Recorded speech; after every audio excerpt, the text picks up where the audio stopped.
All right, now, Tom, that was just a portion of the cross-examination that Mark Carlos did, essentially bringing out the fact that Jane Doe #1 had lied about her drinking and past, criminal history and involvement with police because of drinking.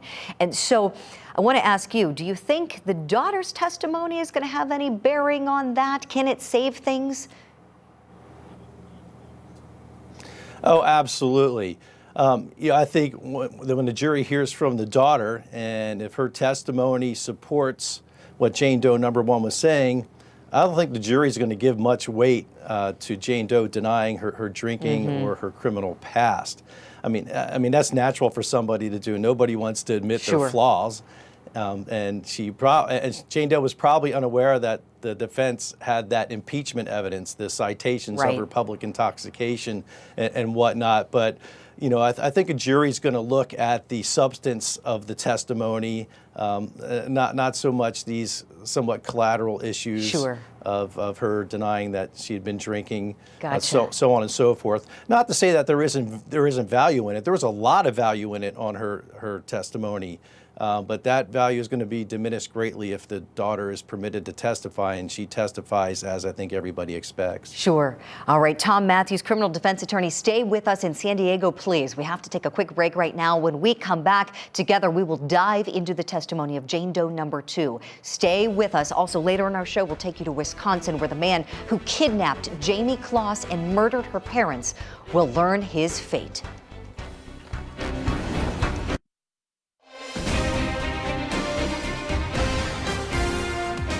Welcome back to Court TV Live, your front row seat to justice. Thank you so much for being with us. I'm Julie Grant.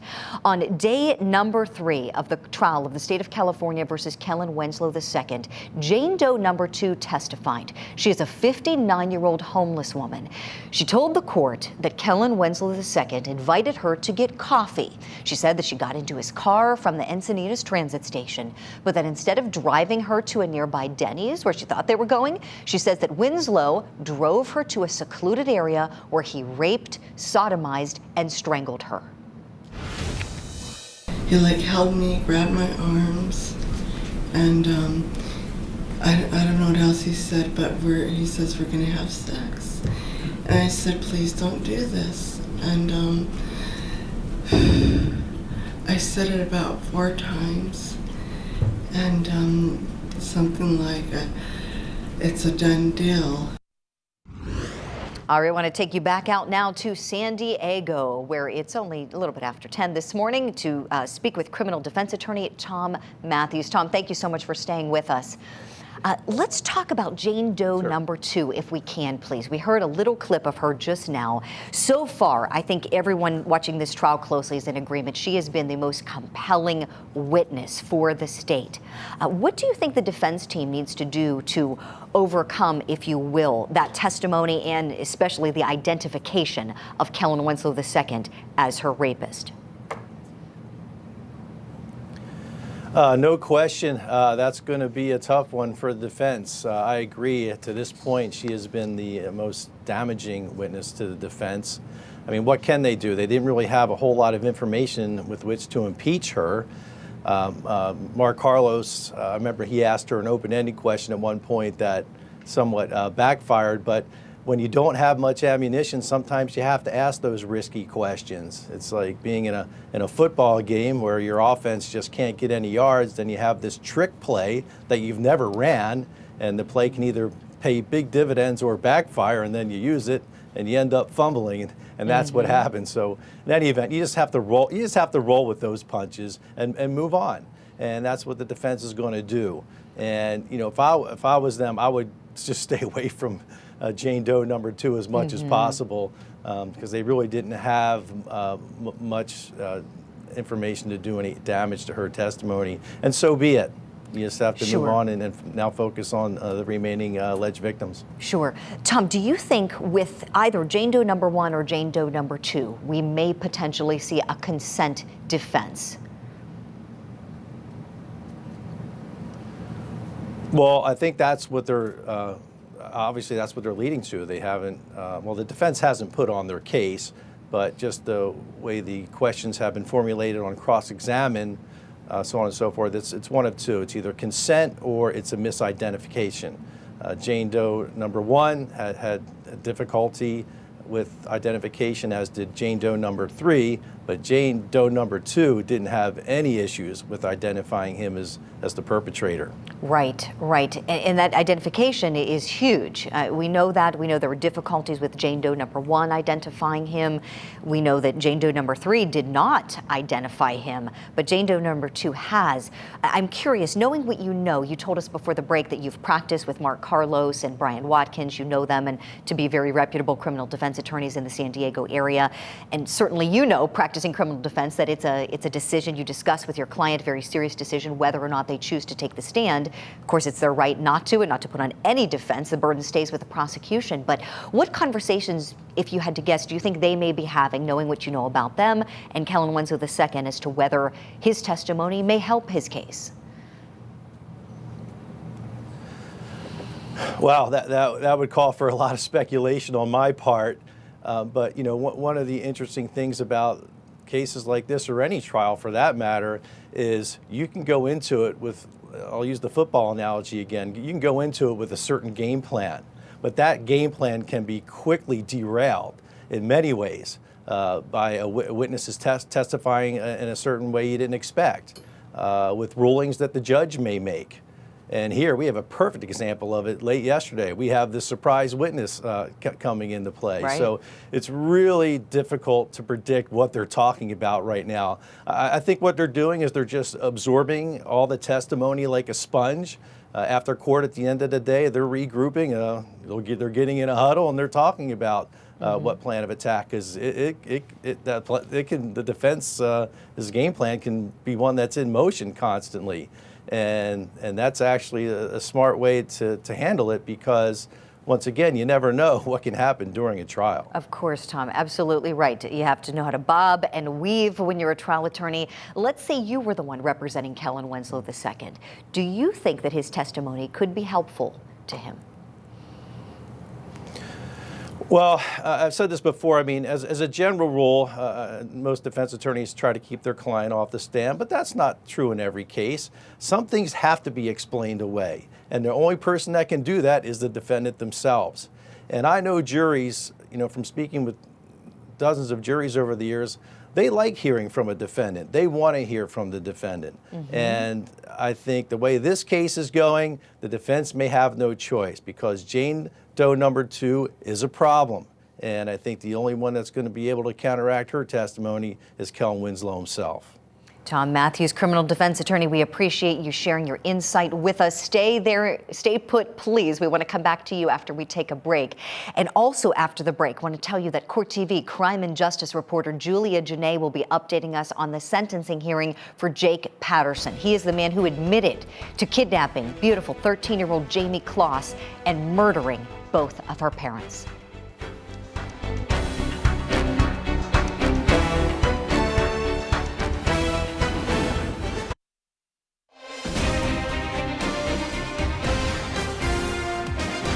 We are so glad you are with us this afternoon. Welcome back to Court TV Live. I'm Julie Grant.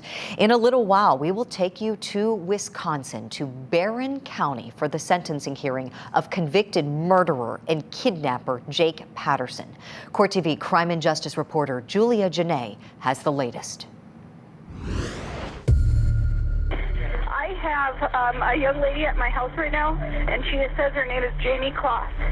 A desperate phone call in January ended a Wisconsin missing person search that had gripped the nation. I 100% think it is her. 88 days earlier, hope of finding 13-year-old Jamie Kloss seemed slim. Everybody was hoping for the best, but still deep down we're thinking probably the worst. On October 15, 2018, police responded to an emergency call from inside Jamie's family home in Barron, Wisconsin. When officers arrived, they found Jamie's parents, James and Denise Kloss, brutally murdered. Evidence at the scene suggested an intruder broke into the house and killed the couple with shotgun blast to the head. Adding to the horror, there was no sign of the Kloss's teenage daughter, Jamie. Jake Patterson, unknown to both authorities and the Klosses at the time, had forced Jamie into the trunk of his car. He then traveled nearly 80 miles away to his home in Gordon, Wisconsin. In this cabin, he held her captive for 3 months. Here we go. Meanwhile, the Barron community remained on high alert. I believe she's still out there, and the hope is what we're riding on, and that's what we're going to go with. Thousands of volunteers combed every inch of the surrounding landscape. Signs of support filled this town of 3,500 people. Whatever it is that we can find to help find Jamie, that's what we're here for. For 88 days, all the leads met dead ends until one of Patterson's neighbors makes a call on January 10th that cracks the case. She said, "He killed my parents. I want to go home. Help me." She was saying to me, "I need help. I'm lost. I don't know where I am." Jamie had escaped while Patterson traveled out of town. We gave Jamie a blanket because she just had pants and a sweatshirt on, no hat, no mittens. Jeannie Nutter lived just 2 doors down from the house where Patterson kept Jamie out of sight. And I just told her, "You're going to be safe. Everything's going to be okay." In cases like this, we often need a big break, and it was Jamie herself who gave us that break. Jamie told detectives Patterson made her get under the bed when people visited his home. He even threw a party in December. His guests completely unaware of a hostage in the next room. We're not looking for any other suspects at this time. We have him in custody. We are reunited Jamie.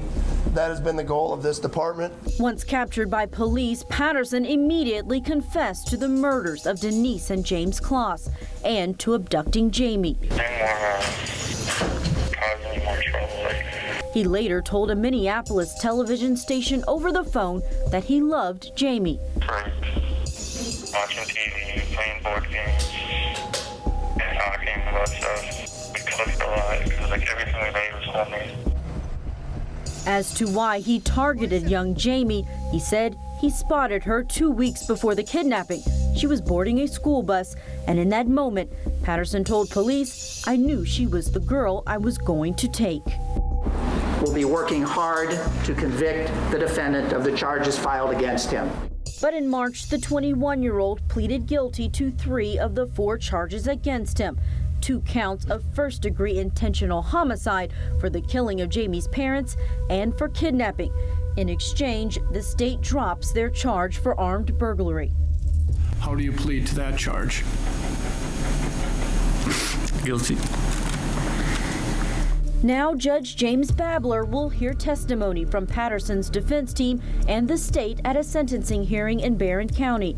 It was very devastating to me to think that a girl that age could go through such a terrible experience. All this to help the court decide the punishment for a man who destroyed a family and kept a community on edge. We never gave up looking for her, and how proud we are of her because how courageous she was to come forward.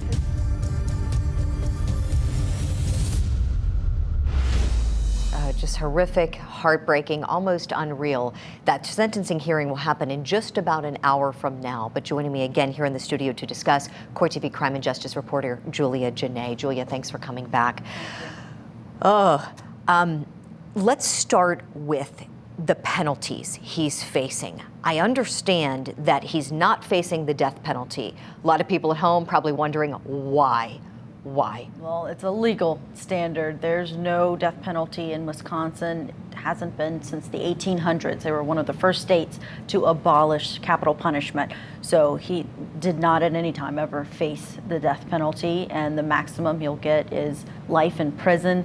For the charges against him, intentional homicide, those 2 counts, both of them carry a life in prison sentence. So that is the sentence that we're expecting. Right. And after this maniac sang like a canary, then he pleaded guilty at his arraignment, which is very unusual at arraignment. immediately. This moves so much faster than most of the cases that we see. Normally, you would have, even if a defendant confesses, you still have the process of arraignment, and a lot of times their attorney recommends that they plead not guilty, and then the case plays out. But he was adamant that he wanted to plead guilty as soon as possible. There's a letter that he wrote to a reporter in Minneapolis for Care 11, Lou Ragoose, and in that letter, he said that he wanted to plead guilty earlier, but because of the way the court system works, he had to wait until arraignment, which was 2 months after he was arrested. Oh my, and at one point I know we heard in your piece there, he said he didn't want to cause any more trouble. What more trouble was there left to cause after murdering those parents and then kidnapping that beautiful girl? It's unbelievable. Hard to get into the mind of someone who would do something Right, like this. right. And let's listen to another clip where he's talking about what the two of them did together while he held her for those 88 days in his home. We were just raped, watching TV, playing board games, and talking about stuff. We cussed a lot because like everything we made was homemade.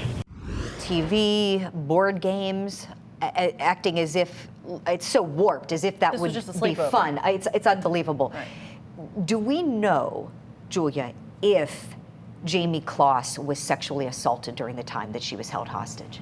Well, I first want to tell you, she's a minor. So in the criminal complaint, it only lists her as JLC.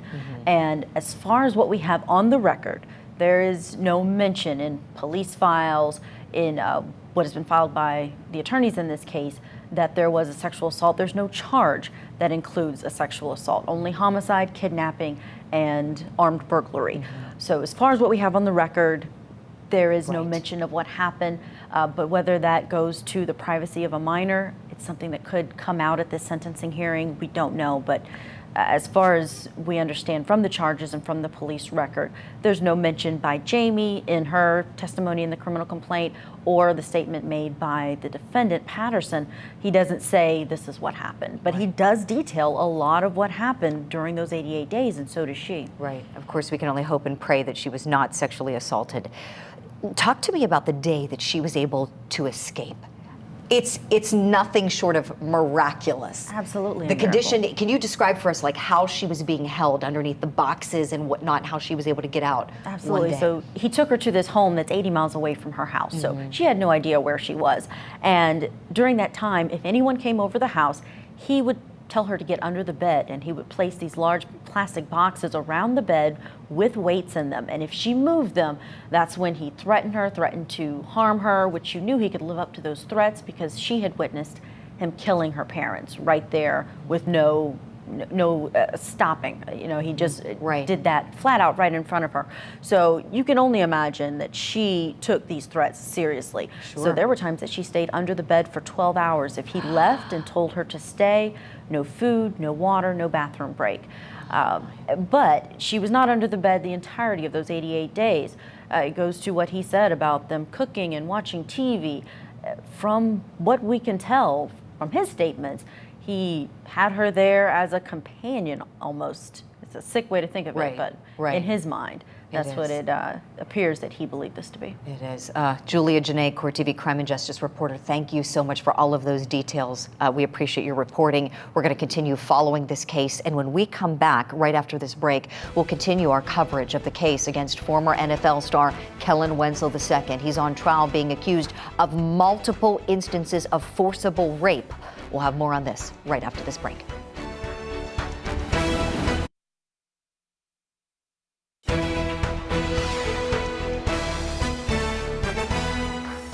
We are so grateful for your company this afternoon. Welcome back to Court TV Live. I'm Julie Grant. We continue our gavel-to-gavel coverage of the rape trial of Kellen Winslow II.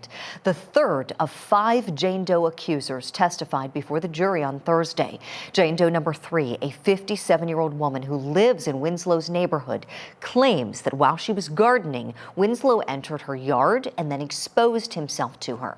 Let's take a listen together now of some of her testimony. Now, remember, she also needed to use an interpreter during the testimony in the courtroom.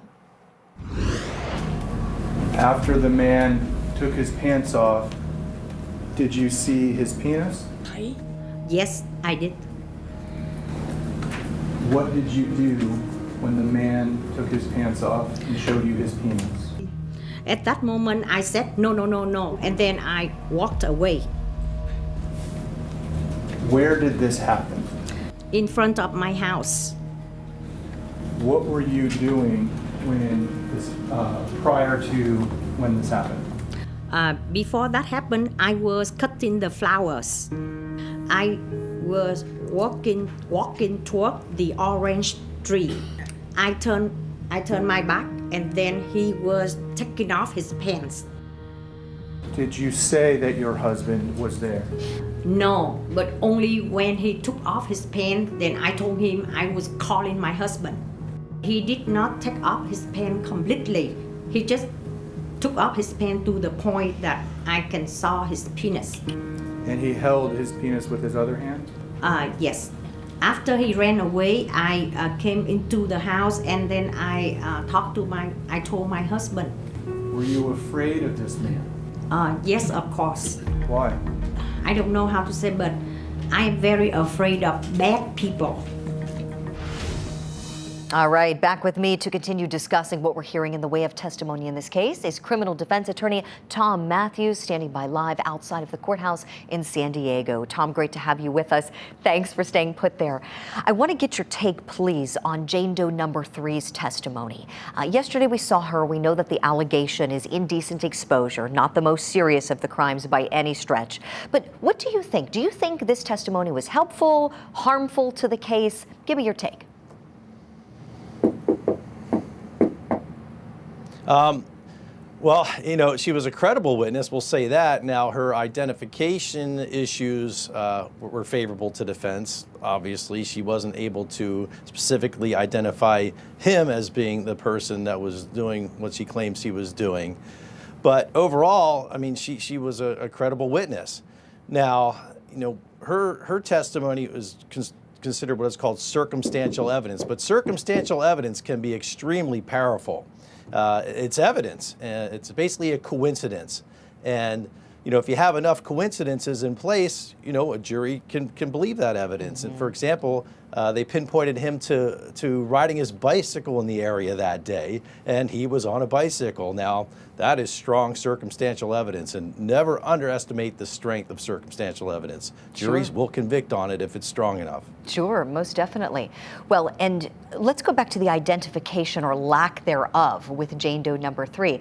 Although she was very credible for the most part, as you said, if at the end of the day she can't pinpoint Kellen Winslow II as the person who exposed himself to her, what can the prosecution really argue in close?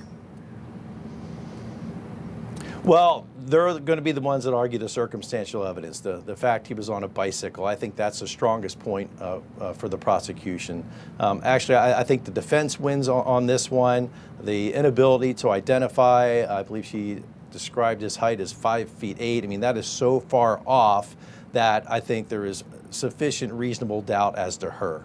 Right. And once again, that's what the defense is looking to create here. Right. Tom, I'm curious, in your practice there in San Diego, have you ever practiced before this judge, Judge Blaine Bauman?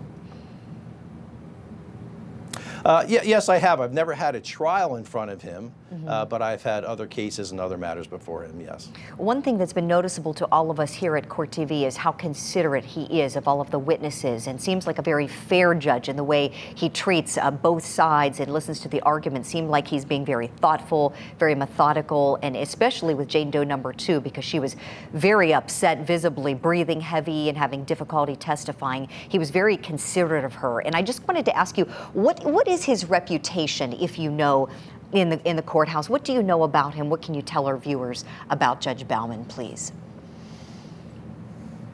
Well, he's a former prosecutor, but he's very fair. He's very knowledgeable. He's very sympathetic, as we've seen with the witnesses. He focuses on the case and not so much the attorneys. He's a pleasurable judge to have a trial or have any hearing before because of his demeanor. He's a friendly guy.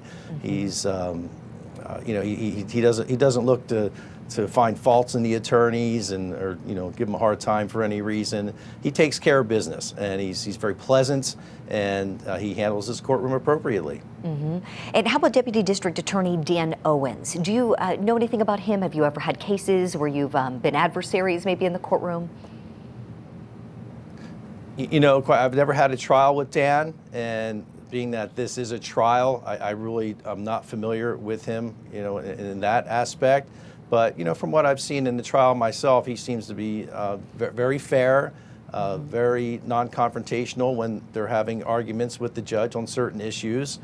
His emotions aren't getting involved, and that benefits all the parties. You know, keep the emotions Certainly. out of it. Let's just focus on the legal issues, and he's done a good job. You know, it's very easy for, you know, both sides have so much in time and energy invested into a trial. It's very easy for their emotions to get the better of them, Right. and start arguing, you know, with one another. But both sides in this case have maintained a very high level of professionalism, and that makes the trial just go a lot smoother for everybody and just makes the whole experience more enjoyable.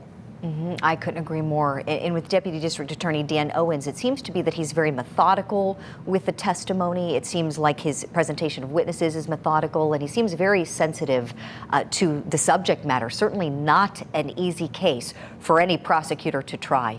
Would you agree?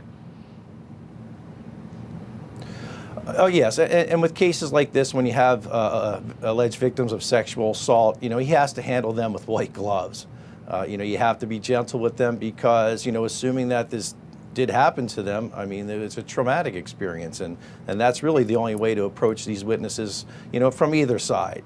Unless you get an unusual witness like Jane Doe number 1, who had a number of faults and credibility issues, and combined with the seriousness of the charges that are filed that relate to her, you know, in that case, it pays for the defense to go on the offensive quite a bit. But even then, they have, you know, the defense has to tread lightly. You can't go overboard and be too aggressive. Right, right. Tom Matthews, criminal defense attorney, we appreciate you sharing your time and expertise with us. I know we're going to come back to you in just a little while. Thank you so much for this. And when we come back after this quick break, we're also going to continue the coverage of the rape trial of Kellen Winslow II, but we'll be taking you live to Wisconsin as well, where James Patterson, the man who murdered James and Denise Kloss and kidnapped their daughter Jamie, will learn his fate. Don't go anywhere. Court TV Live continues right after this. 13-year-old Jamie Kloss was abducted and held captive for 88 days. She was able to escape and help investigators find the man who killed her parents and held her captive. Today at 2:30 on Court TV, that man will be sentenced. Also, it's the end of week 1 in the Kellen Winslow II rape trial. Tonight on Closing Arguments, we'll look at the biggest moments and most pivotal points. Closing Arguments with Vinnie Politan. Tonight, starting at 6/5 Central on the all-new Court TV.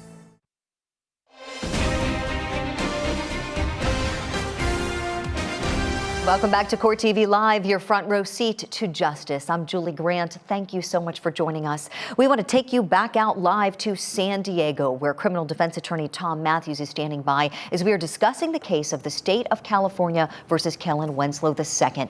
Tom, when we left off, we were talking a little bit about Jane Doe number 3 and her testimony. She is a neighbor of Kellen Winslow's, but wasn't able to identify him. Let's listen to a clip together where she's talking about him exposing himself, and then we'll discuss, please. What happened after you told him only these flowers? Sau khi mà chị đã nói với ông ta là chỉ có cái bông này thôi, thì chuyện gì đã xảy ra? Tôi đi tới cây cam. I was walking toward the orange tree. Tôi xoay qua thì nó có cái quần nha. I turned my back, and then he was taking off his pants. Okay, Tom, you heard a little bit of that, and we know this testimony was done through an interpreter. Do you think it lost a little bit of the excitement or a little bit of the feeling because of that? No, I don't necessarily think so. You know, the interpreter is a bit of a distraction, but I don't think it lost anything. If anything, you know, her voice is very quiet, very meek. You know, she didn't seem like she was very confident in her testimony. If nothing else, just by the fact she spoke softly and whatnot. But I don't think that factors into the way that a jury is going to evaluate her testimony, the fact that she used an interpreter. I mean, it is a bit of a distraction, but in the end, it's not going to matter. Right. Glad to hear you say that, because they shouldn't factor that in. But just wondering, because we did hear some audio played from a body camera video that was taken. We heard just the audio, but she seemed much more excited then, of course, because it was at the time of the event. It was her voice, and she did speak pretty good English. She was understandable for most of it. And I want to ask you, we were wondering why in the world the defense team would stipulate to that coming in after she had testified. Any educated guesses you may have? Please, Tom. Stipulate to what coming in exactly? I think I missed that. Right, sure. So after she testified to what happened, and when she said that this man came up and exposed himself to her, and she went through all the testimony, then the prosecution introduced by stipulation some body camera footage, and the jury saw it, but we just heard the audio here at home, and on Court TV just played the audio to protect the identity of Jane Doe number 3. But it was of her reporting the incident to the sheriff's department. And so she seemed much more excited, and she at one point she said like that man was crazy, and it was a very exciting audio from her and in her own voice, and she was understandable for much of it or most of it. And I'm wondering, the only thing I could think of for a reason that the defense team might have stipulated to this was in that body camera footage, she gave a description, the 5'8" description, medium build. And I'm wondering if that's why the defense team didn't object and they wanted that to come in, because it's so far off from what Kellen Winslow II is. Your thoughts? Well, I can take an educated guess why they didn't object, and that's because they didn't have any legal grounds to object. That type of evidence is coming in. Well, not necessarily. It's bolstering. Statement by a witness. It's bolstering. It's repetitive. It's everything, prejudicial, possibly. Just so many reasons that it shouldn't. Well, it's the actual witness's real live statement at the time, and that is coming into evidence whether the defense likes it or not. Now, I guess they could have tried to make an objection, but I think the objection would have fallen flat on its face. So when there's no objection to be made, many times the defense will simply stipulate. Why make the objection? It's just a waste of court time and energy and effort, unless you have some solid legal grounds on which to object. And I can't think of any here. So I'm thinking that's why the defense stipulated. Now, another reason could be what you pointed out. Maybe there was something in that footage that they thought was favorable to their client. And that also could very well be a reason. So assuming there were viable legal objections to make, they may have stipulated because in their mind, they thought there was something favorable to the defense in there.